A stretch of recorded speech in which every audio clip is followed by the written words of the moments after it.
누가복음 14장 25절과 26절 말씀입니다. 수많은 무리가 함께 갈새 예수께서 돌이키사 이르시되 무릇 내게 오는 자가 자기 부모와 처자와 형제와 자매와 더욱이 자기 목숨까지 미워하지 아니하면 능히 내 제자가 되지 못하고. 아멘. 지난 시간에도 카카오톡에서 이야기를 했죠. 저는 지난번에 펜가 제자의 설교를 하고 이런 문자는 받지 않았습니다. 얼마나 다행인지 모르겠습니다. 목사님의 설교가 마음에 들지 않습니다. 근데 저는 어떤 마음이냐면 펜가 제자의 시리즈의 말씀을 준비하면서 제가 전하는 부족하지만 저는 하나님의 말씀이 여러분들이 좀 거북했으면 좋겠어요. 거북해야 여러분들 영이 바뀌고 있다는 증거입니다. 여러분, 이 시대에 목사가 왜 필요합니까? 저는 여러분들을 부자로 만들 수는 없습니다. 제 생각에는 교회 목회자, 목사가 필요한 것은 그 첫 번째는 영적인 유익 때문입니다. 믿습니까? 네. 영혼들의 영적인 것들을 잘 돌보는 것이 목사가 해야 될 일이라는 얘기예요. 그래서 여러분들이 이 수요 시간을 통하여서 이 말씀을 통하여 여러분들의 마음의 찔림이 나타나고 계속 변화가 일어났으면 좋겠습니다. 진짜 주님의 자녀로 살아간 게 뭔지, 예수님의 제자로 살아갈 때 내가 무엇을 희생하고 포기해야 할지. 그래서 여러분들의 유익이, 영적인 유익이 일어나고 영적인 변화가 일어나고, 그래서 여러분 자신을 돌아보고 예수 그리스도를 닮아가고 우리 하나님의 관계가, 우리 주님과의 관계가 더 깊어지는 그런 은혜가 있기를 주의 이름으로 축복합니다. 그래서 펜이 아닌 내가 하루를 산다 할지라도 오늘 찬양에 있는 것은 주의 장막에 있는 것이 얼마나 행복한 일입니까? 주의 제자로 살아가는 여러분들이 다 되시기를 주님으로 축복합니다. 지난번에 들었던 말씀 잠시 요약하고 복습하고 넘어가겠습니다. 챕터 3의 제목은 지식인가 친밀함인가, 둘 중에 무엇인가를 묻고 있습니다. 그것은 다른 말로 하면 하나님에 관해 아는 것과 하나님을 아는 것입니다. 말씀드렸지만 이 두 가지는 다릅니다. 그죠? 하나님에 대해서 아는 것과 하나님을 아는 것은 다릅니다. 이 말을 고치면 지식적인 암과 인격적인 암은 다르다는 얘기죠. 그래서 이 인격적인 암은 또 다른 말로 바꾸면 경험적인 암이라고 할 수 있습니다. 하나님도 나를 알고 나도 하나님을 아는 관계를 뜻하는 얘기죠. 그래서 인생에서 두 가지 질문 중에 가장 중요한 것이 뭐냐? 나는 하나님을 진짜로 알고 있는가? 나는 하나님을 진짜로 만났는가? 그리고 하나님은 나를 과연 알고 있는가입니다. 그래서 신앙생활에서 가장 중요한 것은 뭐라고요? 관계라는 얘기예요. 관계. 이 하나님의 깊이가, 이 관계가 더 깊어지는 것이 신앙생활의 가장 중요한 것이라고 할 수 있습니다. 여러분들 성경을 왜 읽습니까? 오늘 와서 왜 또 하나님의 말씀을 듣습니까? 예배를 왜 드립니까? 성경 공부를 왜 해야 합니까? 하나님을 더 깊이 알아가고 그분을 닮아가기 위함이라는 얘기입니다. 저는 사도 바울의 여러 기도 중에 에베소서에 나오는 기도문을 되게 좋아합니다. 에베소서 3장 14절 15절을 보시면 이렇게 서두를 하고 있거든요. 이러므로 내가 하늘과 땅에 있는 각 족속에게 이름을 주신 아버지 앞에 무릎을 꿇고 비노니. 무릎을 꿇고 빈다는 것은 어떤 마음이죠? 어떤 마음입니까? 아주 간절한 마음인데, 바울은 자기 자신을 위해서 기도하는 것이 아니라 에베소 교회와 에베소 성도들을 위해서 무릎을 꿇고 아주 간절하게 기도하고 있다는 것입니다. 저도 설교를 준비하다가 과연 나도 목회자고 영적인 스승인데 하나님께서 나에게 맡겨주신 이 교회와 그리고 성도들을 위해서 과연 이렇게 간절하게 기도하고 있는가? 회개했습니다. 회개. 여러분, 주일학교에 보면 기도의 5손가락이 있어요. 그 첫 번째 뭐냐면 하나님. 첫 번째가 제일 중요합니다. 왜냐하면 우리 믿음의 대상, 우리 기도의 대상, 우리 신앙의 대상이 바로 하나님이기 때문이라는 얘기죠. 우리 주의 백성과 성도들은 다른 대상에게 기도하는 존재가 아닙니다. 유일하신 하나님께 기도합니다. 그리고 그런 다음에 하나님, 두 번째는 감사합니다. 그리고 세 번째는 용서해 주세요. 회개. 네 번째는 뭡니까? 도와주세요. 이것을 다른 말로 하면 간구하는 내용인데, 간구하는 내용도 순서가 있어요. 내 자신을 위해서 놓고 먼저 기도하는 것이 아닙니다, 여러분. 다른 사람을 위해서 먼저 기도해 보십시오. 여러분들의 기도가 더 풍성하게 될 것입니다. 이러고 끝내면 안 됩니다. 마지막 손가락은 뭡니까? 예수님의 이름으로 기도합니다. 할렐루야. 예. 왜냐하면 예수님께서 우리의 유일한 중보자가 되시기 때문입니다. 그러면 에베소서 3장 14절 이하의 그 기도의 가장 중심된 내용이 뭐냐 하면, 그 첫 번째는 속사람, 그리고 두 번째는 예수 그리스도의 사랑이라는 얘기입니다. 16절을 함께 읽겠습니다. 시작. 그의 영광의 풍성함을 따라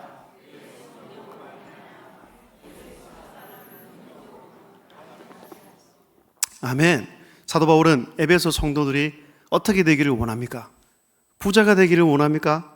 겉모양이 막 바뀌어서 잘생겨지고 건강해지기를 원합니까? 물론 그것도 원했겠지만, 첫 번째, 가장 중요한 기도의 첫 번째는 속사람을 능력으로 강건하게 하시오며, 할렐루야.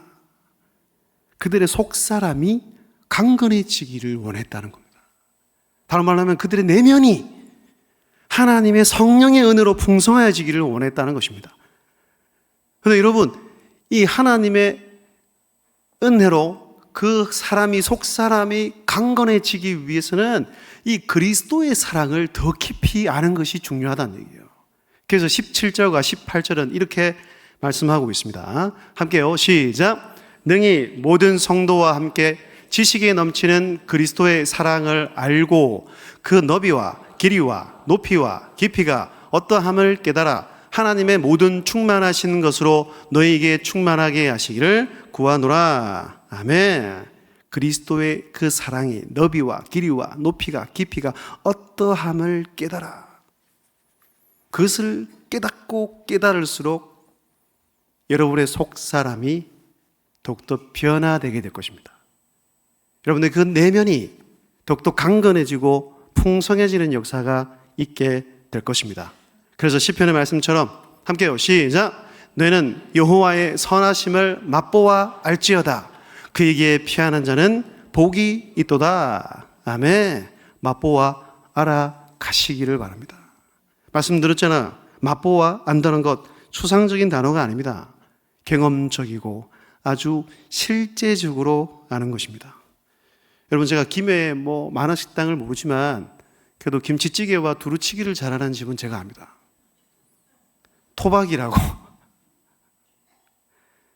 혹시나 저는 한식을 좋아하기 때문에 가끔 정말 칼칼하거나 그 맛이 떠올리면 그 집밖에 생각이 안 나요.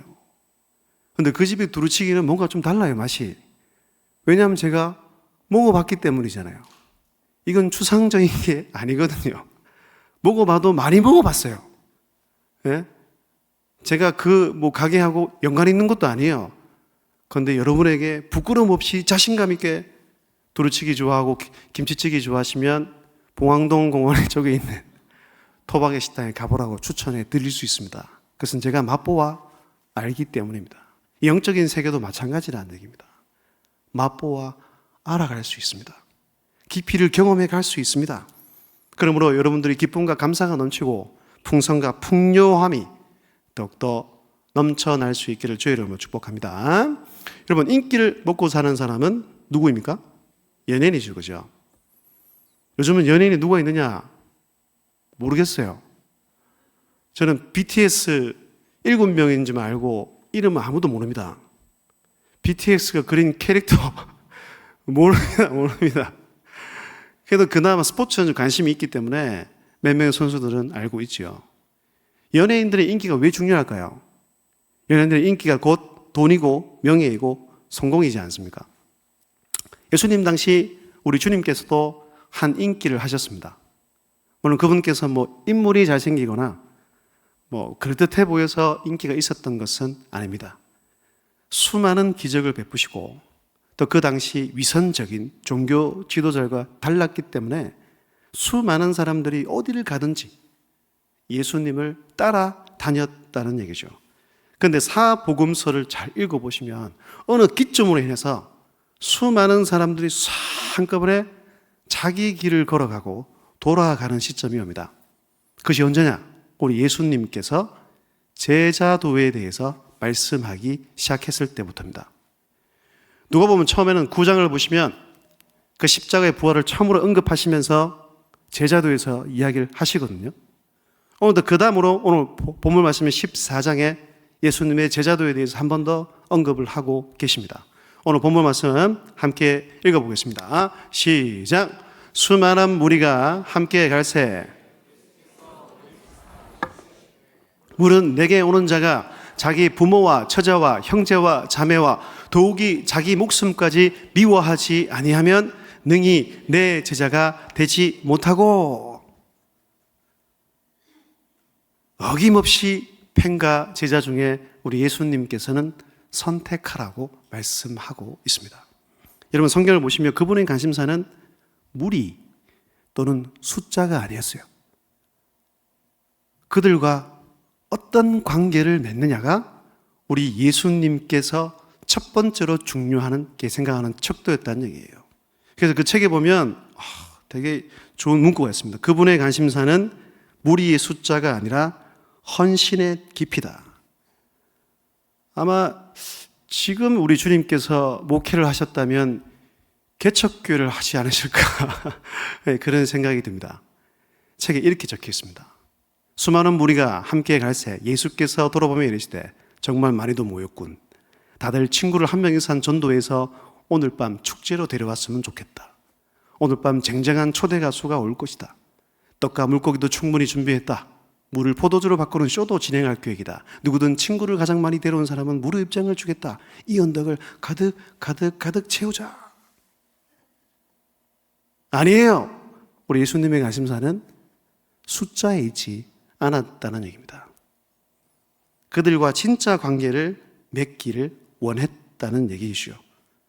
여러분 읽었던 오늘 26절 말씀은 이 당시 수많은 무리들에게 제자들에게 하시는 말씀입니다. 그뿐만이 아니라 오늘 말씀을 전하는 자나 듣는 여러분들에게 하시는 말씀이란 얘기예요. 무릇 내게 오는 자가 자기 부모와 처자와 형제와 자매와 더욱이 자기 목숨까지 미워하지 아니하면 능히 내 제자가 되지 못하고. 여러분 오늘 말씀의 이 문구 미워하지 아니하면 늘 어떻게 해석해야 될까요? 진짜 우리가 예수님을 잘 믿기 위해서는 부모를 싫어하고 내 아내와 처자를 막 미워해야 된다는 그런 말일까요? 그렇지는 않겠죠. 왜냐하면 우리 하나님의 가장 큰 가르침은 사랑이지 않습니까? 그죠? 요한일서 말씀에는 하나님은 사랑이십니다. 하나님은 사랑이라. 여러분 우리가 그분을 먼저 사랑한 것이 아니고 하나님께서 우리를 먼저 사랑했다고 그렇게 말씀하고 있지 않습니까?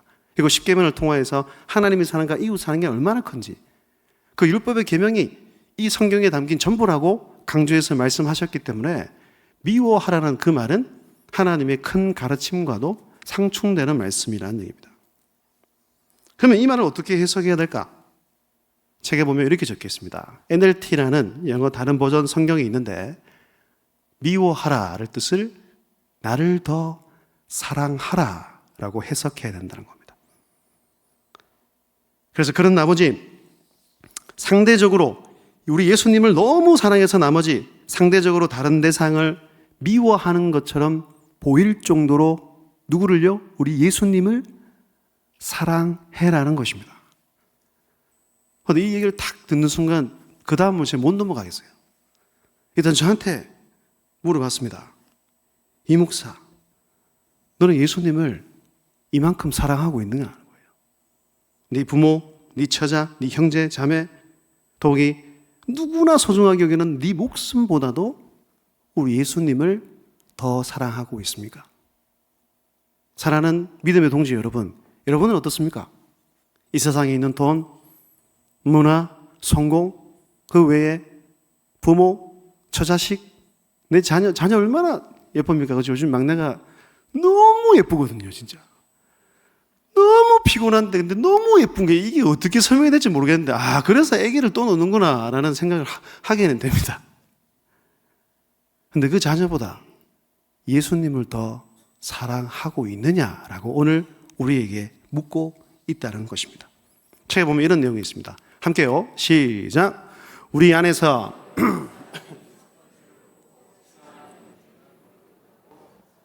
예수님, 배우자, 자식, 친구, 형제가 출발선에 쭉 늘어서 있다.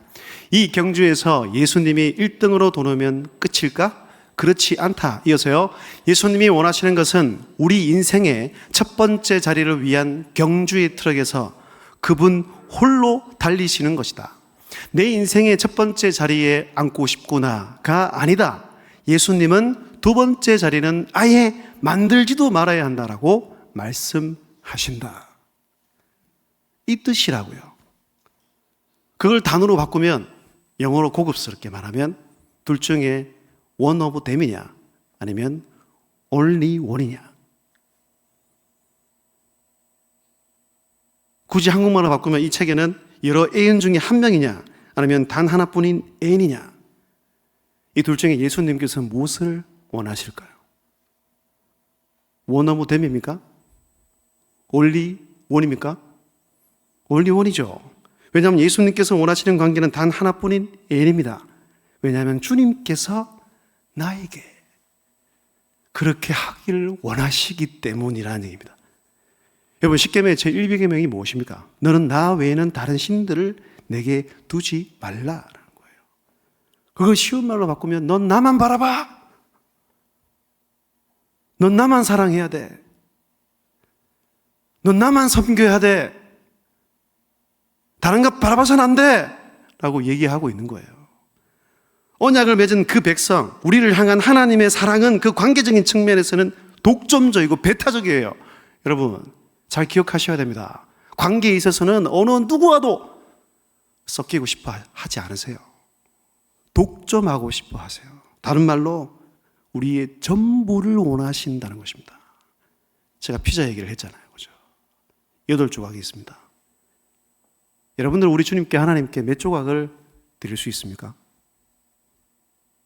한 판. 솔직하시네요. 저도 한 판을 못 드릴 것 같더라고. 근데 우리 주님은요, 언제나 우리에게 한 판을 주세요.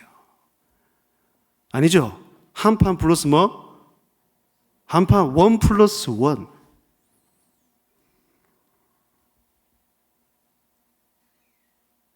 왜? 그 하나님은 우리에게 그렇게 요구할 수 있는 분이잖아요. 나에게 전부를 주셨잖아요. 지금도 절대적인 사랑을 가지고 나를 사랑해 주시잖아요. 근데 우리의 모습은 어떠하냐는 거예요. 여러분, 여러 애인 중에 한 명은 그거 진짜 사랑 아니잖아요. 예를 들어서 뭐 제가 집사람한테 너무 사랑합니다. 근데 집사람이 저도 사랑해요. 그런데 당신 말고도 다른 사람도 사랑하고 싶어요. 그렇게 얘기하면 그게 진짜입니까? 가짜예요. 그건 진짜 사랑이 아니라는 얘기입니다. 책에 보면 4가지 질문을 합니다. 이 질문에 잘 대답을 하셔야 됩니다. 그래야지만 여러분들이 어디에 속했는지, one of them인지 아니면 only one인지, 무엇이 예수님에게서 당신의 사랑, 당신의 마음을, 여러분의 마음을 빼앗고 있는지를 확인할 수가 있다는 얘기죠. 첫 번째입니다. 함께요. 시작. 무엇을 위해 돈을 쓰는가? 여러분, 시간과 돈을 쓰는 모습을 보면 그 사람의 마음이 무엇을 따르고 있는지가 드러난다는 얘기죠. 특히 돈이 그렇습니다. 그죠? 어떤 목사님은 정말 아주 강하게 설교하시더라고요. 이 시대에 하나님의 유일한 라이벌은 돈이다. 돈을 쫓아 사는 사람들이 얼마나 많이 있습니까? 돈을 위해 사는 사람들이 얼마나 많이 있습니까? 우리 인생에 돈을 쫓는 것이라면 우리는 예수님을 only one, 단 하나뿐인 애인으로 사랑하거나 믿는 것이 아니라는 얘기죠. 여러분, 어떤 목사님이 우상 숭배의 뜻을 이렇게 정의해 놓았습니다. 함께요. 시작. 우상 숭배의 정확한 뜻은 하나님이 계셔야 할 자리에 다른 것이 대신한 것이다. 자세히 들으셔야 됩니다. 눈에 보이든 눈에 보이진 않든 내 마음의 중심에 하나님이 아닌 다른 것이 더 가득 차 있다면 그것은 우상 숭배를 하고 있는 것입니다. 그뿐만이 아닙니다. 그것과 나란히 놓고 동시에 섬기려고 하는 그 행위도 우상 숭배라고 말씀합니다. 그래서 이 단어를 잘 기억하세요. 제가 우리 친구들에게도 이렇게 얘기를 해줬는데, 우상 숭배하면 새카만 글씨가 기억에 나야 됩니다. 대신과 나라니. 여러분, 분명히 마태복음 6장을 통해 보면, 왜냐하면 예수님 당시에서도 이 돈이 강력한 무기였거든요. 그러니까 신약 성경을 보면 재물과 돈에 대해서 굉장히 많은 얘기를 합니다. 그렇게 하신 이유가 무엇이겠습니까? 그만큼 사람들을 미혹하는 데 있어서 가장 강력한 도구가 재물이고 물질이었다는 얘기입니다. 우상 숭배의 뜻은 이렇습니다. 다른 것이 대신하거나 다른 것을 나란히 두는 것입니다. 하나님과 재물 겸하여 섬길 수 있습니까? 없어요.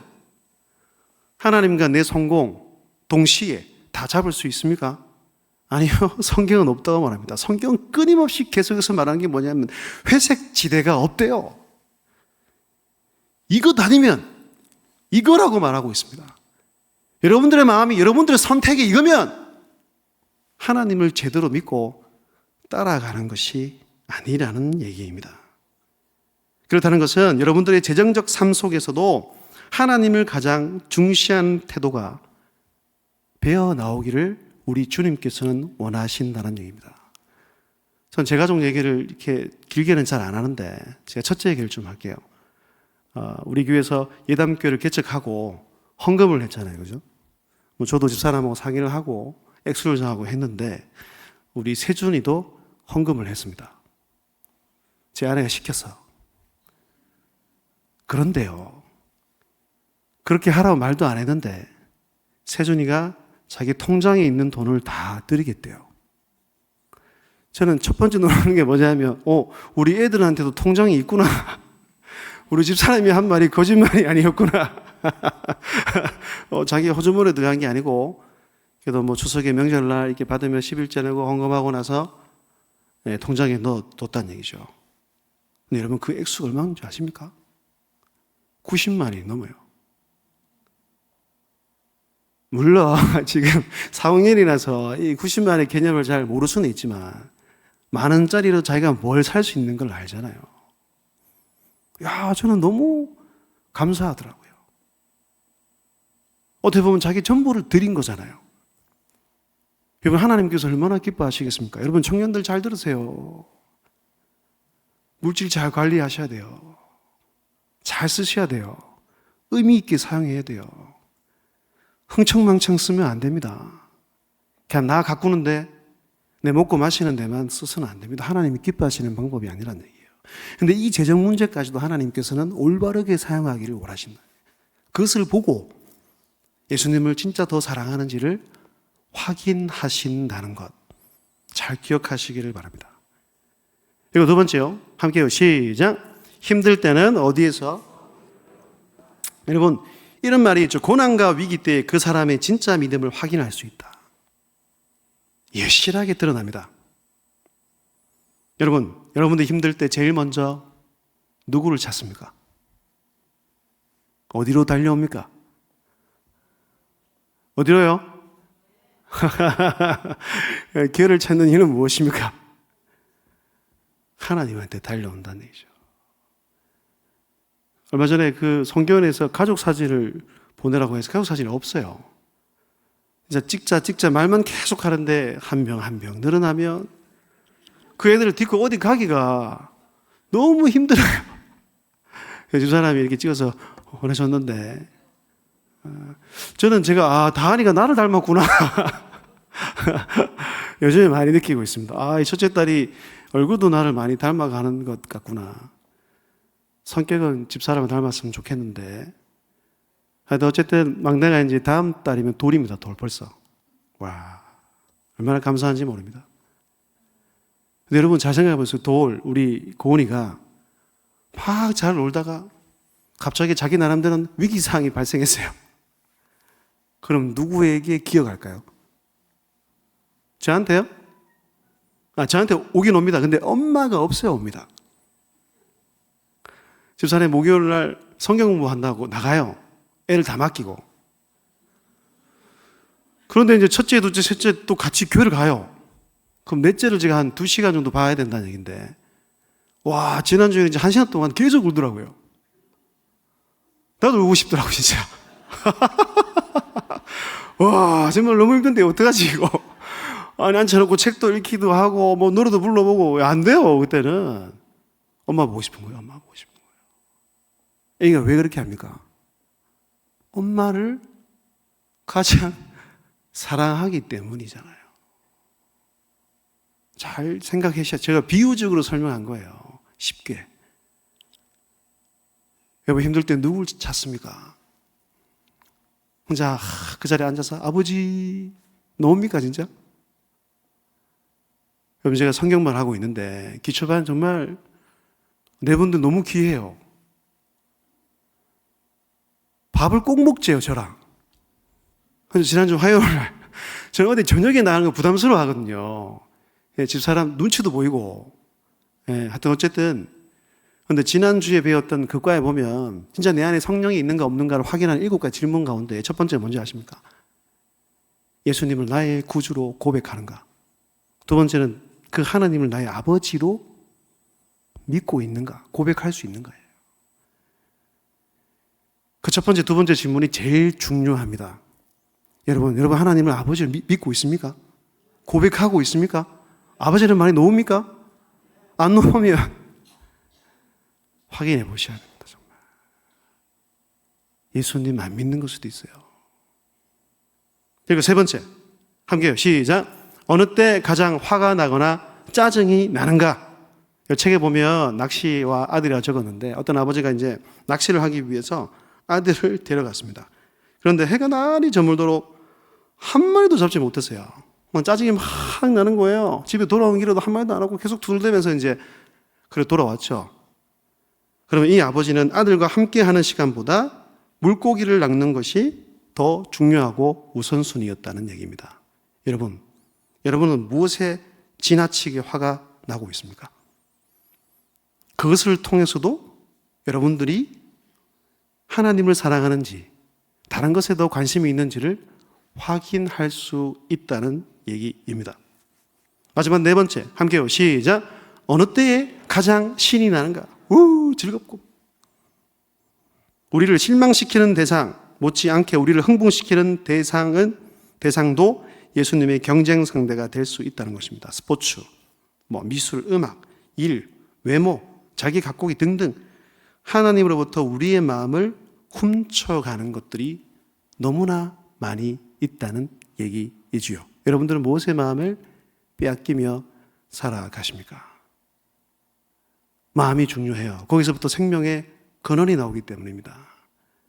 마음을 잘 지키십시오. 마음을 잘 지키십시오. 예수님으로 채우시고 기도로 채우시고 말씀으로 채우시고 무엇보다 성령의 은혜로 가득 채우는 여러분들이 한 분 한 분 다 될 수 있기를 주님의 이름으로 축복합니다. 여러분, 그리고 오늘 읽었던 본문 말씀에 조금만 넘어가면 그 다다음 절 보면 두 가지 비유를 통하여서 제자도의 길, 제자의 삶을 가는 데 있어서 손익을 계산해 보라고 이야기를 합니다. 이 말을 다른 말로 하면 이 길이 나의 모든 것, 나의 모든 삶의 전부를 드릴 수 있어야 갈 수 있는 길이라는 얘기죠. 이 제자의 길이 나의 모든 것, 삶의 전부를 들여 갈 수 있는 것인가를 한번 계산해 보라는 얘기예요. 여러분 어떻습니까? 예수님을 따라가는데 손해를 더 본 것 같습니까? 이익을 더 본 것 같습니까? 손해를 더 많이 본 것 같습니까? 이익을 더 많이 본 것 같습니까? 당연하죠. 왜? 우리는 영원한 것을 얻었기 때문입니다. 할렐루야! 이 땅에서는 절대로 받을 수 없는, 누릴 수 없는 하나님의 나라가 내 안에 있다는 거예요. 그것만 해도 내가 때론 육체의 고통이 있고 경제의 어려움이 있더라도 우린 손해를 본 게 아닙니다. 그러하기에 우리는 이 제자의 길을 대가를 치러서라도 마땅히 기뻐하며 따라가야 한다는 얘기입니다. 제임 일리엇 문구 한번 다 같이 읽겠습니다. 시작. 영원한 것을 얻기 위하여 영원하지 않은 것을 버리는 사람은 결코 바보가 아니다. 마음에 탁 심으십시오. 저는 확실히 믿습니다. 여러분, 신앙생활을 잘하려면 가지치기를 잘 하셔야 됩니다. 가지치기를. 영원한 것을 얻기 위해 영원하지 않은 것이 뭘까? 내가 하나님과 함께하고 하나님을 사랑하고 하나님을 가까이 하는 데 있어서 방해되는 요소들이 과연 뭐가 있을까? 그것을 하나씩 다 장가지를 쳐내시길 바랍니다. 여러분, 각자 좋아하는 게 다 달라요. 또 각자 화내는 것도 달라요. 그것이 무엇인지를 남은 한 3일 동안에 곰곰이 생각해 보시길 바랍니다. 자, 정리하겠습니다. 오늘 마지막 책의 내용입니다. 시작. 반쪽 마음으로 전심을 쏟는 관계만을 원하신다. 펜은 이 조건이 협상 불가능하다는 점을 알아야 한다. 따라서 나는 제자다라고 말하려면 그 대가를 제대로 알고서 해야 한다. 예수님을 따르면 전부를 잃을 수 있다. 그래도 따르겠는가? 그래도 따르겠습니까? 그래도 따르겠습니까? 그래도 주님만을 좋다고 따라가겠습니까?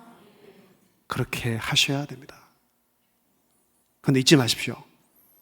있는 것처럼 우리 주님은 언제나 나와 관계를 맺을 때 전부를 원하신다는 거예요. 그런데 이게 쉽습니까? 안 돼요. 그렇기 때문에 우리는 날마다 제가 늘 강조하자는 십자가를 붙들고 엎드려서 기도해야 한다는 거예요. 주님, 제 힘으로 불가능합니다. 이거 안 됩니다. 보이는 것 많고 들리는 것 많고 내가 가지고 싶은 욕망도 너무 많은데 이것을 꺾을 길이 없습니다. 십자가에 피 묻은 손으로 나 이 모든 더러운 것들 오늘도 용서해 주시고 씻겨 주시고 그분의 능력으로 나를 인도하여 주시옵소서라고 날마다 기도하고 그분으로 정말로 마땅히 이 길을 따라가고 함께 걷는 여러분들이 다 되었으면 좋겠습니다. 제가 어제 이번 여름 성경학교 지도자 세미나에 참석을 했습니다. 우리 부장 집사님이 강사하라고. 저는 안 한다고. 정말 못하겠다고 이제. 근데 하도 되게 올려놨어요. 그래서 갔죠. 부산까지 포동교회까지 가가지고. 야, 포동교회 안에 그렇게 좋은지 전 처음 알았습니다. 중강당에 갔는데, 와, 막 이렇게 화표 화면이 막 3분할 돼가지고 와, 이 뭐지? 근데 그게, 이 마지막, 첫 번째 수업, 성경 주제 강의 때, 목사님이 제 끝에 이런 말씀을 하셨어요. 믿음의 여정은 경주가 아니라 완주다. 근데 이걸 딱 듣는 순간, 제 마음이 너무나, 어떤 뭉클하면서도 어떤 뭔가가 느껴졌습니다. 여러분, 경주라는 것은 뭡니까? 경쟁이어야 돼요, 경쟁. 그러잖아요? 내가 더 앞서가야 되고, 내가 더 잘내 보여야 되고. 그런데 믿음의 세계와 믿음의 여정은 경주가 중요한 게 아닙니다. 완주하는 것입니다. 완주합시다. 그리고 여러분 혼자만 잘 뛰어가면 안 돼요. 경쟁이 아니라고 분명히 말씀을 드렸습니다. 잘 뛰지 못하고 예수님의 그 십자가를 향하여서 잘 가지 못하는 여러분들의 구역 식구들과 기관 식구들과 성도들을 볼 수 있는 눈이 있어야 합니다. 그들과 함께 뛰어가야 돼요. 주님 만나는 그날까지, 주님 오시는 그 순간까지 믿음의 이 세계, 믿음의 여정을 잘 완주하는, 그래서 훗날 다 하나님의 나라 저 천국에서 만나게 되기를 주님의 이름으로 축복합니다. 없는 사람은 제가 혼낼 겁니다. 그 가서 그 사람 왜 여기 없냐면서 제가 여러분, 믿음은 빨리 간다고 좋은 게 아닙니다. 방향 설정이 잘못되어 있으면 또 말씀드립니다. 빨리 가는 것만큼 하나님이 원하는 길에서, 십자가의 길에서 벗어나고 있다는 증거입니다. 여러분들의 믿음을 늘 점검하십시오. 제발 경쟁하십시오. 아니, 다른 사람보다 좀 잘 못해도 됩니다. 온전히 그 길을, 올바른 방향을 향하여 같이 갑시다. 함께 갑시다. 나보다 못한 사람들 더 잘 챙깁시다. 그거 교회가 해야 될 일이란 얘기예요. 세상과 다르다면서요. 세상은 잘난 사람만 칭찬하고 상을 줍니다. 교회는 그러면 안 돼요. 하나님 나라의 법칙은 그렇지 않기 때문입니다. 여러분들이 더 많은 힘을 갖고 더 많은 에너지가 있고 더 많은 재산을 갖고 있으면 나보다 못한 사람들 향하여 시선을 향해 가야 됩니다. 사람들을 볼 수 있는 하향성이 있어야 된다는 얘기예요. 우리의 시선은 두 가지입니다. 상향성, 하나님을 바라보고 그 마지막 천국을 바라보고 뛰어가고, 이 땅에서는 하향성, 나보다 못하고 힘든 사람들, 그 사람들을 같이 챙기면서 함께 주의 길을 걸어가는, 그 제자의 길을 함께 기쁨으로 걸어가는 저와 여러분들이 다 되었으면 좋겠습니다.